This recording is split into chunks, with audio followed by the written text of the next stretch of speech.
योगी cabinet में 20 प्रस्ताव को मिली हरी झंडी। उत्तर प्रदेश राज्य जैव ऊर्जा नीति 2022 स्वीकृत। उत्तर प्रदेश सूक्ष्म लघु एवं मध्यम उद्यम प्रोत्साहन नीति 2022 अनुमोदित। उप निबंधक कार्यालयों में पंजीकृत विलेखों के डिजिटलाइजेशन का प्रस्ताव पास। राज्य योजना आयोग के पुनर्गठन का प्रस्ताव पास। स्टेट ट्रांसफॉर्मेशन कमीशन के सृजन का प्रस्ताव स्वीकृत।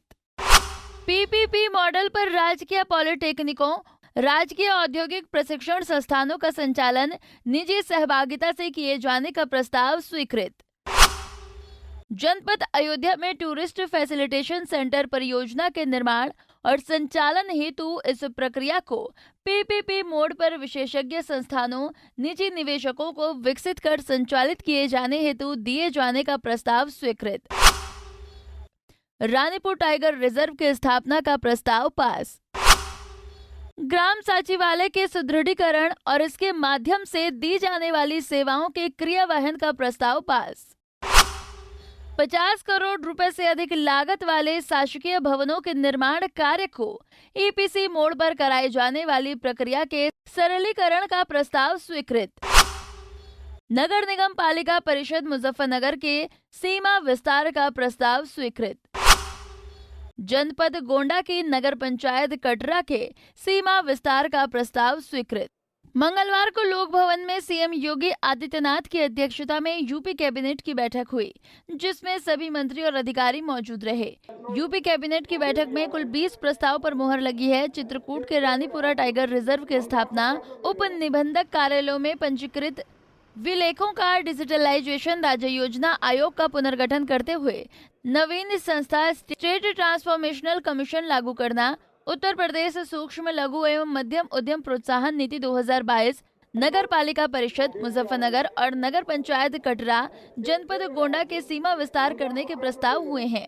उत्तर प्रदेश राज्य में उप निबंधक कार्यालयों में जो संपत्तियों की रजिस्ट्री के विलेख का 2017 से डिजिटाइजेशन के द्वारा रजिस्ट्रीकृत करने का कार्य ऑलरेडी चल रहा है, लेकिन आज कैबिनेट ने निर्णय लिया है कि 2017 से पूर्व 2002 तक का जो भी इस तरह की संपत्तियों के विलेख हैं, उनका भी डिजिटलाइजेशन करा के उनको पूरी तरह संरक्षित और सुरक्षित करने का काम किया जाए। इसी के क्रम में 1 साल की अवधि के अंदर हम वर्ष 2002 से 2017 तक की अवधि के जो भी पंजीकृत लेख पत्र हैं, उनका डिजिटाइजेशन 1 वर्ष के अंदर पूर्ण कराने का। इसके साथ ही उत्तर प्रदेश राज्य जैव ऊर्जा नीति 2022 के क्रियान्वयन, अयोध्या में टूरिस्ट फैसिलिटेशन सेंटर का निर्माण, योजना आयोग के पीएनयू की रचना, 50 करोड़ रुपए से अधिक लागत वाले शासकीय भवनों के निर्माण कार्य को ईपीसी मोड में किए जाने वाली प्रक्रिया का सरलीकरण के संबंध प्रस्ताव पास हुए हैं। प्रदेश की अर्थव्यवस्था को आगे ले जाने के लिए पहला तो है कि पॉलिसी फॉर्मुलेशन में जो थिंक टैंक का जो काम है वो एक बहुत बड़ा काम है और उसे हमारा ये करेगा। दूसरा हमें पूरा कर लेना। दूसरी बात कि जो कुछ नए नॉलेज, नई स्किल्स या नवाचार आते हैं, जो इनोवेशंस होते हैं, उन पे भी नीति आयोग काफी रिसर्च और ये करता रहता है, तो उसको भी ये लेने का प्रयास करेंगे। अगला विषय जो ध्यान देने योग्य है कि माननीय मुख्यमंत्री जी की मंशा है कि आने वाले कुछ ही वर्षों में उत्तर प्रदेश की अर्थव्यवस्था को $1 ट्रिलियन की अर्थव्यवस्था बनाया जाए, तो उस दिशा में भी ये स्टेट ट्रांसफॉर्मेशन कमीशन अपना काम करेगा।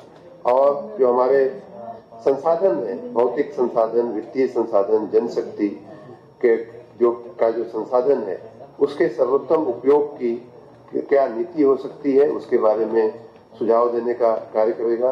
नरेंद्र मोदी सरकार ने 2014-15 में केंद्रीय योजना आयोग की जगह नीति आयोग का गठन किया था। उसके बाद नीति आयोग ने तत्कालीन सपा सरकार को प्रदेश में राज्य योजना आयोग की जगह राज्य नीति आयोग के गठन का प्रस्ताव दिया था। सपा सरकार ने इस प्रस्ताव पर कोई कार्रवाई नहीं की। 2017 में प्रदेश में सत्ता परिवर्तन के बाद राज्य योजना आयोग के तत्कालीन उपाध्यक्ष नवीन चंद वाजपेयी ने इस्तीफा दे दिया। उनके इस्तीफे के साथ ही आयोग अपने आप भंग हो गया। बीते दिनों प्रधानमंत्री नरेंद्र मोदी की अध्यक्षता में हुई केंद्रीय नीति आयोग की बैठक के बाद प्रदेश का योजना विभाग आयोग पुनर्गठन को लेकर फिर सक्रिय हुआ है और अब इस प्रस्ताव पर कैबिनेट ने अपनी मुहर लगा दी है।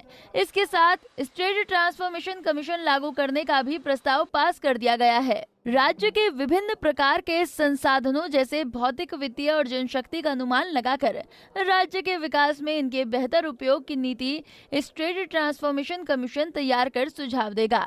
पंजाब केसरी टीवी के लिए लखनऊ से अनिल सैनी की रिपोर्ट। हमसे जुड़े रहने के लिए हमारे YouTube चैनल को सब्सक्राइब करें और नई वीडियो की नोटिफिकेशन के लिए बेल आइकॉन को दबाएं। अगर आप ये वीडियो Facebook पर देख रहे हैं तो लाइक जरूर करें और ज्यादा से ज्यादा शेयर करें। धन्यवाद।